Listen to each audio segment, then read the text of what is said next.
একজন আমাকে ইউটিউবে কমেন্টস করেছে, সি সি সি মায়ের পায়জামা পরছে। হ্যাঁ, মায়ের পায়জামা পরছে, এটা সি সি বলতেছে উনি। তো মূলত পরের একটা ভিডিওতে উনি কমেন্টসটা করেছে, আমি স্ক্রিনশট আপনাদেরকে দিয়ে দিচ্ছি, আপনারা দেখে নেন ওনার কমেন্টসটা।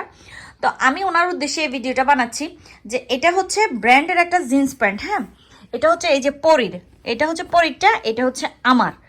এখন আমার কথা হচ্ছে আমাদের মায়ের মেয়ে দুজনেরই ম্যাচিং সেম সেম হতে হয়তো আপনি গোলাই ফেলছেন, ওইটা বড় বিষয় না। বিষয়টা হচ্ছে যে আমারটা পরি পড়তেই পারে, এটা একদম স্বাভাবিক একটা বিষয়। পরির কোনো ড্রেস যদি আমার গায়ে হয় আমি পরতেই পারি, এটাও স্বাভাবিক একটা বিষয়। যেমন আমি এখনো আমার মায়ের শাড়ি পরি, এটা হচ্ছে স্বাভাবিক একটা বিষয় যে মায়েরটা মেয়ে পড়তে পারবে, মেয়েটা মায়ে পড়বে।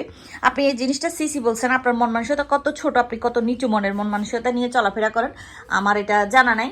মন মানসিকতা আর একটু বড় করে চলাফেরা করবেন। যেমন পরি আর আমি এখন সেম কালারের ড্রেস বানাই, সেম ডিজাইনের একই ড্রেস বানাই, তো আমরা হয়তো আলাদা আলাদা পরবো, এর মানে না যে একজনেরটা একজনে পড়তেছে আর একজনটা একজন পড়লে কোনো সমস্যাও নাই।